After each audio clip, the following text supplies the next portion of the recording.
आज क्लास 11 का second chapter जो है जीवधारियों का वर्गीकरण एवं विषाणु, आज ये चैप्टर हम स्टार्ट करेंगे।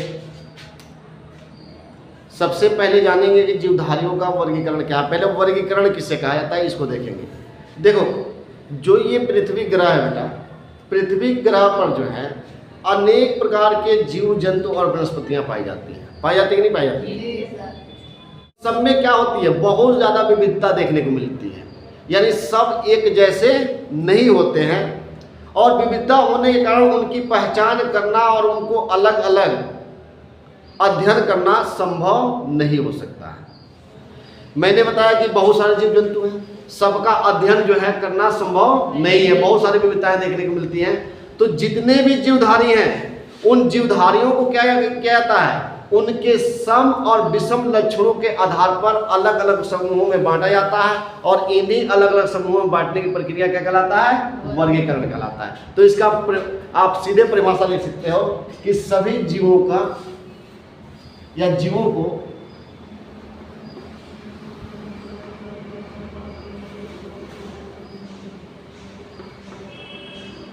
सम एवं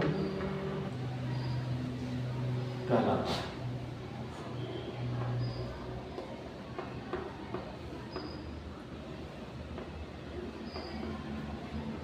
क्या बताया गया बेटा?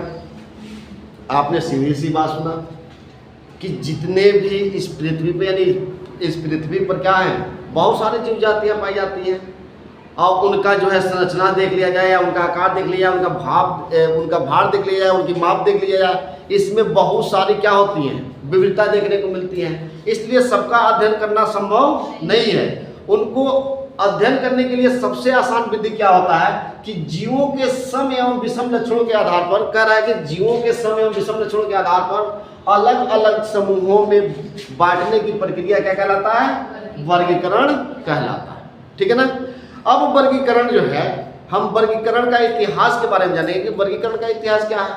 तो यानी इसका जो है इतिहास प्राचीन काल से चला आ रहा है। जीवों का वर्गीकरण आज से नहीं हो रहा है, ये प्राचीन काल से ही चला आ रहा है। तो इसके थोड़ा सा इतिहास देख लेते हैं, यानी हिस्ट्री ऑफ क्लासिफिकेशन देखते हैं।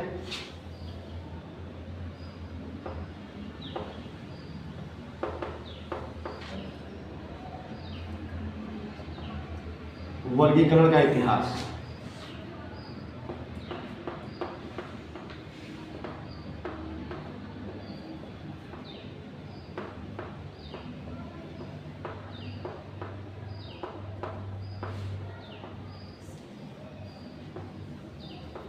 देखो बेटा, वर्गीकरण के इतिहास को हम निम्न चरणों में समझने का प्रयास करेंगे। सबसे पहले हम देखते हैं कि जो प्राचीन काल का जो वर्गीकरण का इतिहास है, प्राचीन काल में क्या था। तो प्राचीन काल में जो है, आप लोगों ने आयुर्वेद का नाम सुना है ना। तो आयुर्वेद के जो आचार्य थे, आयुर्वेद के आचार्य कौन थे, चरक थे। कौन थे? चरक। यानी हम प्राचीन काल में देखते हैं, पहले इसका पहला इतिहास कहां से देखते हैं, प्राचीन काल से।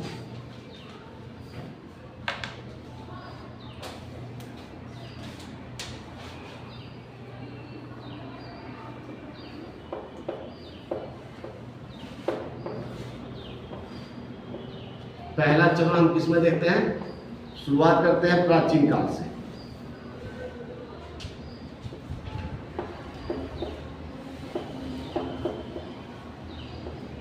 आयुर्वेद के आचार्य थे कौन थे? चरक महोदय। और चरक महोदय जो हैं, इनकी एक पुस्तक है जिस पुस्तक का नाम है चरक संहिता। यानी चरक महोदय की पुस्तक का क्या नाम है, इनके पुस्तक का क्या नाम है, चरक संहिता।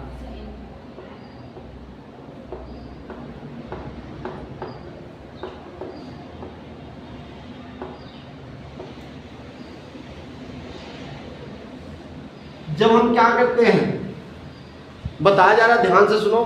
प्राचीन काल में यानी हम हिस्ट्री, इसका इतिहास देख रहे हैं कि इसका इतिहास वर्गीकरण का कब से इतिहास चला आ रहा है। तो प्राचीन काल में आयुर्वेद के आचार्य थे जिनका नाम क्या था, चरक। और ये चरक महोदय जो है एक इन्होंने पुस्तक लिखी है, जिस पुस्तक का क्या नाम है, चरक संहिता। और इस चरक संहिता में उन्होंने लगभग 200 प्रकार के जंतुओं तथा 340 प्रकार के पादपों के बारे में बताया है। यानी उस समय भी इन्होंने क्या कर दिया था, प्राचीन काल में इन्होंने क्या किया था कि जो जीवधारी थे इनको क्या कर दिया था, 2 वर्गों में बांट दिया था। एक वर्ग को क्या कहा गया था, यानी एक को देखा जाए एनिमल्स और दूसरा क्या था, प्लांट। यानी उस समय जो है इन्होंने क्या किया था, 2 वर्गों में बांटा था। एक को क्या कहा था, एनिमल, और दूसरा प्लांट। एलिमेंट में इन्होंने एनिमल में कितना 200 प्रकार जीवों के बारे में बताया है, और एलिमेंट इसमें प्लांट में 340 है ना, 340 के बारे में बताया।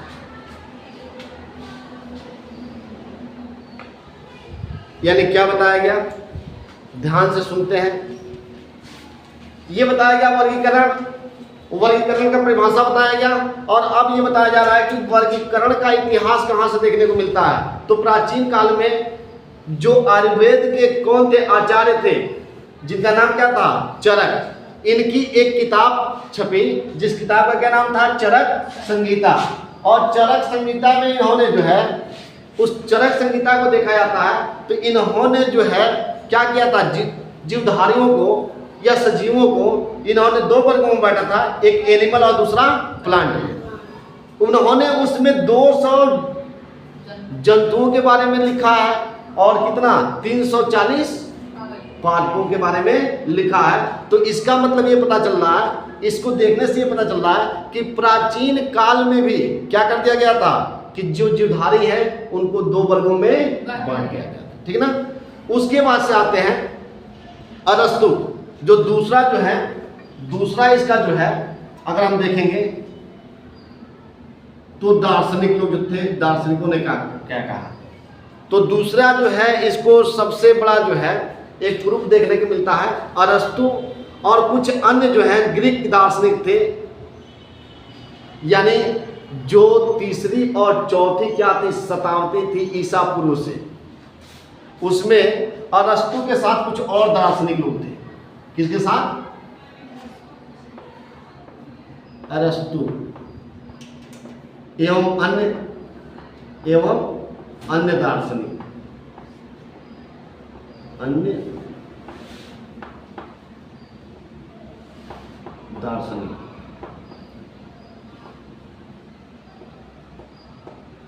ये कब की बात है बेटा, 3री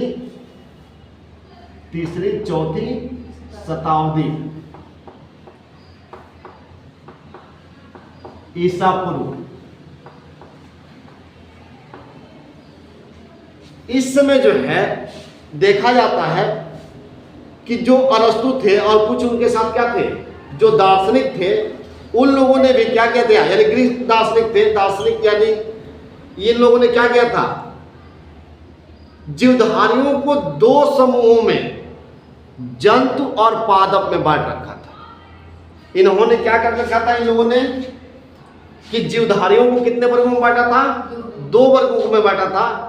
एक क्या था, एक था जंतु और दूसरा क्या था, पादप में विभाजित किया था। यानी इन्होंने जीवधारियों को कितने वर्गों में बांट रखा था बेटा, 2 वर्गों में बांट रखा था। एक को इन्होंने क्या कहा था, एक को जंतु और दूसरे को पादप। अब अरस्तु ने जंतुओं को 2 मुख्य समूह में वर्गीकृत किया। अब इन सभी लोगों ने मिलकर क्या किया, पहले ध्यान दो, इन सभी लोगों ने जो है बताया जा रहा है कि अरस्तु और अन्य दार्शनिक थे, इन्होंने क्या किया कि जितने भी जीवधारी थे उनको 2 समूह में बांटा। एक समूह को जंतु कहा, दूसरे समूह को क्या कहा, पादप कहा, ठीक ना, यानी जिसमें पेड़ पौधे आते हैं। फिर अरस्तु ने क्या किया, अरस्तु ने क्या किया कि जंतुओं को 2 समूहों में बांट दिया। जो अरस्तु महोदय थे उन्होंने क्या किया कि ये जो जंतु थे ना, इनको 2 समूहों में बांट दिया था।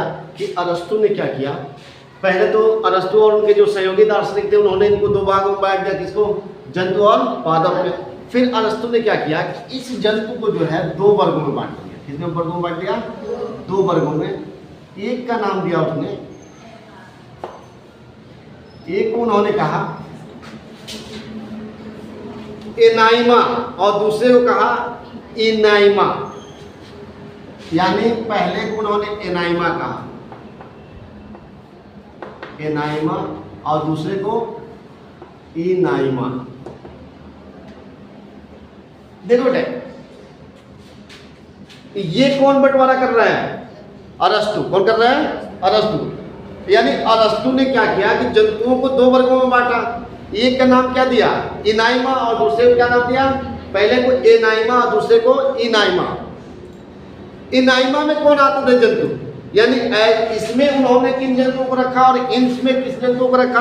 तो देखो इन्होंने क्या किया, जंतुओं को जो बांटने का काम किया वह यानी जंतुओं के अंदर जो आरबीसी थी यानी लाल रक्त कणिकाएं थी, यानी लाल रक्त कणिकाओं के आधार पर उन्होंने दो वर्गों में बांटा। कितने वर्गों में बांटा? दो। जिनमें लाल रक्त कणिकाएं पाई जा रही थी यानी आरबीसी जिनमें पाई जा रही थी उनको उन्होंने क्या कहा? इनाइमा कहा। और जिनमें लाल रक्त कणिकाएं क्या थी? अनुपस्थित थी, उसको उन्होंने क्या कहा? एनाइमा कहा। यानी इसमें क्या था? जो ये इनाइमा था बेटा, ऐसे जीवों में क्या नहीं पाया जा रहा था? आरबीसी। इनमें आरबीसी क्या था? अनुपस्थित था।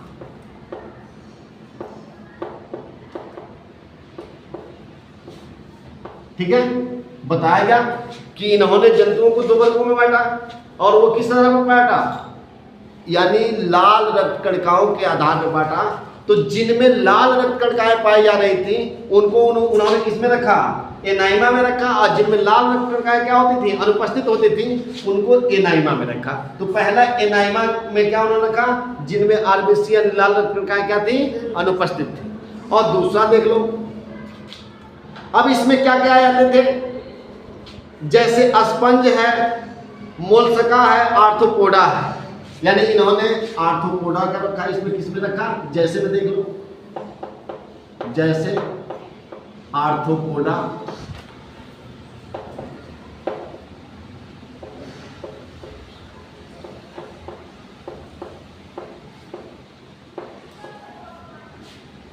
ठीक है। तो आपने क्या देख लिया बेटा? बताया क्या? ये आपने देख लिया। अब दूसरा आते हैं। दूसरा क्या था? जिनमें, यानी जिनमें, आ जाओ, आरबीसी क्या था? उपस्थित था। उपस्थित था, उसको किस समूह में रखा? एनाइमा में रखा। किस में रखा? एनाइमा। और इसमें कौन कौन आ रहे थे बेटा? इनाइमा में कौन कौन आ रहे थे? तो इसमें जो है इनाइमा, इनको भी, अब इनाइमा को उन्होंने क्या कर दिया? इसमें जिसमें लाल रक्त कणिकाएं पाई जा रही थी उनको उन्होंने किस में रख दिया? एनाइमा में। और इसको दो समूहों में बांट दिया। इनको भी क्या कर दिया? अब इनको भी दो समूहों में बांट दिया। इसको उन्होंने क्या कर दिया? दो समूहों में बांट दिया। एक समूह को कहा गया, नोट कर लो, एक समूह को कहा गया अंडयूज और दूसरे को कहा गया जरायुज।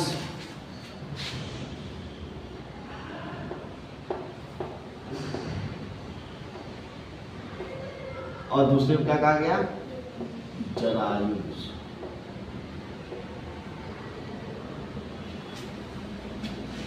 अब ये देखो बताया गया कि एक बार फिर शुरू से आते हैं, थोड़ा समझते हैं। पहला तो हमने देख लिया प्राचीन काल में का इतिहास देख लिया। दूसरा जो है अरस्तु और उनके दार्शनिकों ने मिलकर क्या किया कि इनको जो है जितने भी सजीव थे उनको दो वर्गों में बांटा। एक को जंतु और दूसरे को किस में बांटा? पादप में बांटा। इसके बाद से बताया गया कि अरस्तु ने क्या किया? इस जंतुओं को दो वर्गों में बांटा। एक को क्या कहा? एनाइमा कहा और दूसरे को इनाइमा कहा। एनाइमा वो जीव थे जिनके अंदर क्या पाया जा रहा था? आरबीसी, जिनके अंदर आरबीसी अनुपस्थित था। बताया जा रहा है एनाइमा क्या था? एनाइमा वाले यानी ऐसे जीव थे जिनके अंदर लाल रक्त कणिकाएं नहीं पाई जा रही थी। जैसे आर्थ्रोपोडा है, स्पंज है, मोलस्का है, ये क्या है, इसके उदाहरण है। दूसरा इनाइमा, इनाइमा में कौन से जीवों को रखा गया, यानी ऐसे जीवों को रखा गया जिनमें क्या था, लाल रक्त कणिकाएं पाई जा रही थी। और इनको दो वर्गों में, फिर इनको इनाइमा को भी दो वर्गों में बांट दिया गया, एक अंडयूज और दूसरा जरायुज। अब अंडयूज क्या है बेटा, यानी अंडयूज ऐसे जीवों को माना जाता है जो जीव क्या करते हैं, अंडे देते हैं। जो अंडे देने वाले जीव हैं उनको किन में रखा गया, अंडयूज में रखा गया। और जो अंडे देने वाले नहीं है, बच्चा पैदा करने वाले हैं, उनको किस में रखा गया, जरायुज में रखा गया। ठीक है ना। तो अब अंडा देने वाले कौन कौन से हैं, अब बताओ। जैसे मछली है, उभयचर है, सरीसृप है, पक्षी है, ये क्या करते हैं, अंडा देते हैं। तो इसमें आप क्या लिख लोगे, ठीक है, याद रहेगा। और इसके बाद से जरायुज में कौन, यानी ऐसे जीवों को रखा गया जिनके अंदर लाल रक्त कणिकाएं थी। तो एक क्या था, अंडे दे रहे थे, तो उनको क्या कहा गया, अंडयूज कहा गया। और एक क्या कर रहे थे, बच्चे पैदा कर रहे थे, उन्हें क्या कहा गया, जरायुज कहा गया। ठीक है ना। इसी तरह से उन्होंने क्या किया, अब ये तो जहां उन्होंने इनको किया, इनको भी जो है ना, उन्होंने पादप को भी क्या किया, अरस्तु ने करा कि पादप को भी, इनको जो है 3 समूहों में वर्गीकृत कर दिया। इस पादप को उन्होंने कितने समूह में वर्गीकृत किया, 3 में। ये पहला हो गया, ये दूसरा हो गया और ये तीसरा। पहले को उन्होंने क्या नाम दिया, साग। दूसरे पहले को क्या नाम दिया, साग। और दूसरे को क्या नाम दिया, झाड़ी। क्या नाम दिया,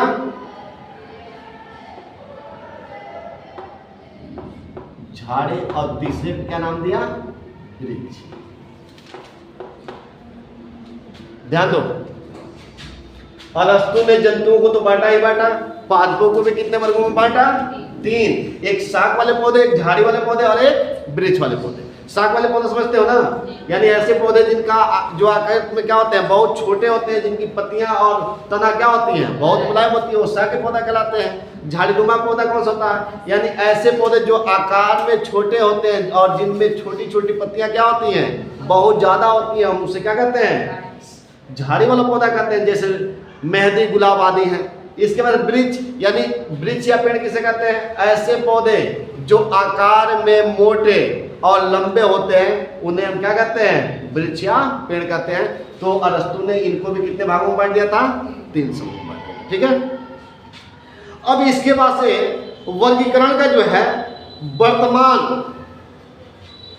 अब जो है वर्गीकरण का जो है वर्तमान, अब तीसरा देख लेते हैं। यहाँ पे तीसरा जो होता है वर्गीकरण का वर्तमान,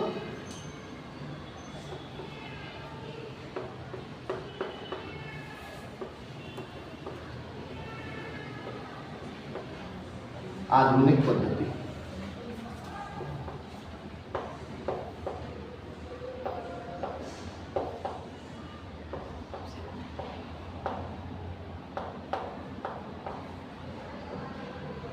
देखो, जो इस समय वर्गीकरण का जो है पद्धति जो चल रही है, ठीक ना, यानी वर्गीकरण के वर्तमान प्रणाली के जन्मदाता जो हैं स्वीडन के वैज्ञानिक क्रोलस लिनियस हैं। जो इस समय वर्गीकरण की जो पद्धति चल रही है, इसके जन्मदाता किसको माना जाता है, जन्मदाता यानी इसके गॉडफादर किसको माना जाता है बेटा, तो एक जो है स्वीडन के वैज्ञानिक है। कहां के वैज्ञानिक है, स्वीडन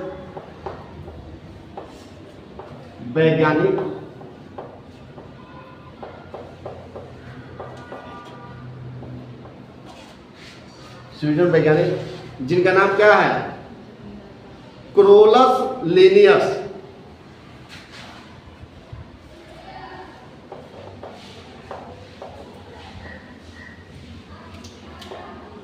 ध्यान दो, जो आधुनिक वर्गीकरण है, जो पद्धति है, जो वर्तमान समय में चल रही है, उसके जन्मदाता कौन माने जाते हैं, स्वीडन के एक वैज्ञानिक हैं जिनका नाम क्या है, क्रोलस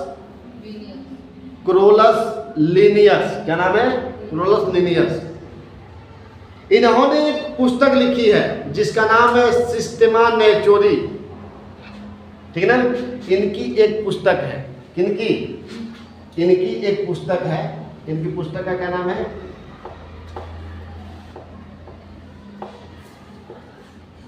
इनकी पुस्तक का नाम है बेटा, नोट कर लो, सिस्टेमा नेचुरी।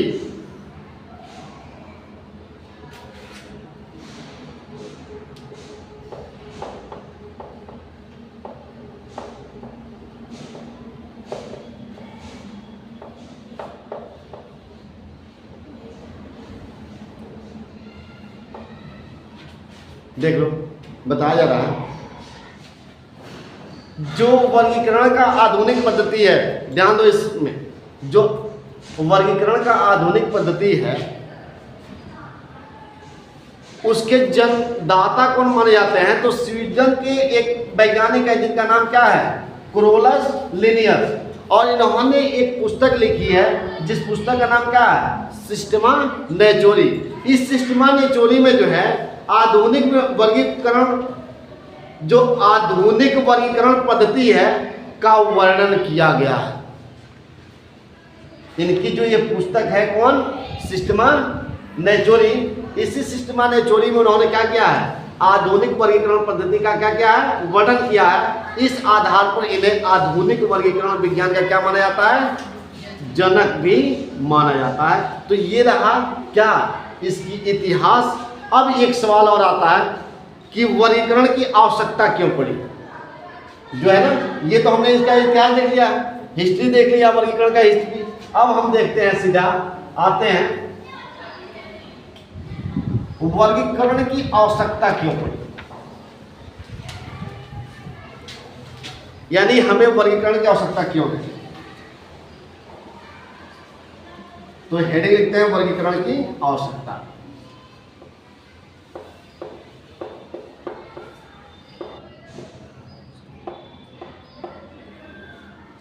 इसकी अगर हम आवश्यकता को देखें तो वर्गीकरण की आवश्यकता जो है निम्न प्रकार से है, और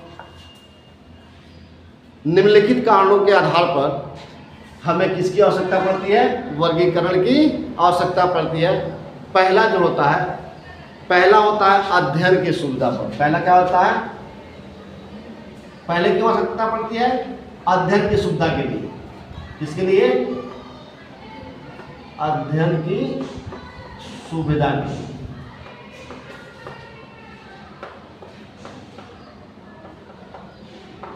यानी जीव जंतुओं के अध्ययन आसान नहीं है ना, बहुत कठिन है, तो उनका अध्ययन की सुविधा के लिए हमें किसकी आवश्यकता पड़ती है, वर्गीकरण की आवश्यकता पड़ती है। और दूसरा पॉइंट लिख लो, दूसरा लिख लो, जैव विकास के क्रम के ज्ञान के लिए। जैव विकास के क्रम के ज्ञान के लिए।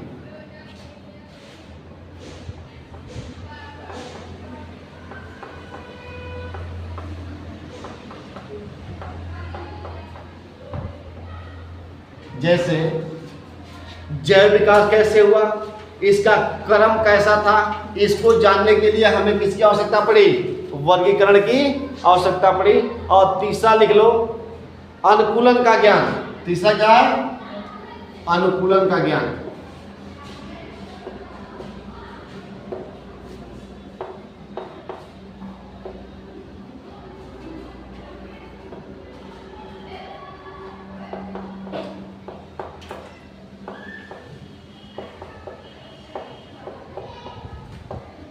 अनुकूलन से मतलब क्या समझते हो, इधर देखो, अब देखो, अलग अलग स्थान पे रहने वाले या अलग अलग वातावरण में रहने वाले जीवों का शरीर क्या होता है, उसमें काफी अंतर पाई जाती है। जैसे अपने यहाँ के जो जीव हैं और वहीं जो है काफी ठंडे इलाके के जीव हैं, उन दोनों में क्या होता है, काफी अंतर होता है। तो अनुकूलन के ज्ञान के लिए भी इनके बारे में जानने के लिए हमें किसकी आवश्यकता है? वर्गीकरण की आवश्यकता है। और चौथा लिख लो, जातिवृत्त का ज्ञान।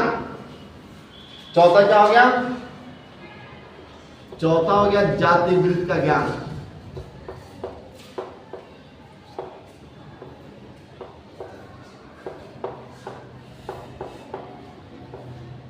और पांचवा देख लो, जातिवृत्त का ज्ञान क्या है बेटा? जातिवृत्त के ज्ञान की बात किया जाए तो वर्गीकरण जाति पर आधारित होता है, अतः एक समूह के जीव एक समान पूर्वज से विकसित होते हैं। इस तथ्य का बोध वर्गीकरण के अध्ययन से ही हमें क्या होगा? प्राप्त हो पाएगा। ठीक है ना? इसलिए हमें किसकी आवश्यकता होती है? वर्गीकरण की। अब इसके बाद से नए पाठकों की खोज। क्या हो गया? नए पाठकों की खोज।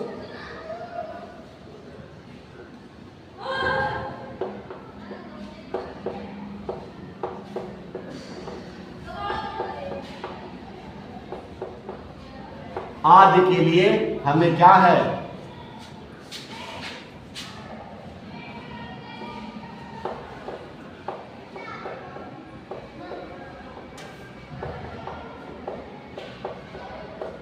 यानी बताया गया आदि के लिए हमें किसकी आवश्यकता है?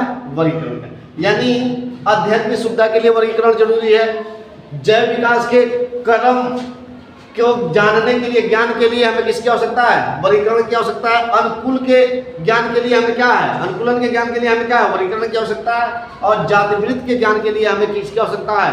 वर्गीकरण की आवश्यकता है। और नए पाठकों की खोज के लिए भी क्या है? वर्गीकरण की बहुत आवश्यकता है। तो इस प्रकार से हमने क्या कर लिया? हमने वर्गीकरण का परिभाषा देखा, हमने वर्गीकरण का इतिहास देखा, और हमें वर्गीकरण की आवश्यकता क्यों होती है इसको देख लिया। अब हम देखेंगे वर्गीकरण की पद्धतियां क्या हैं। तो इन पद्धतियों को नेक्स्ट लेक्चर में बताया जाएगा।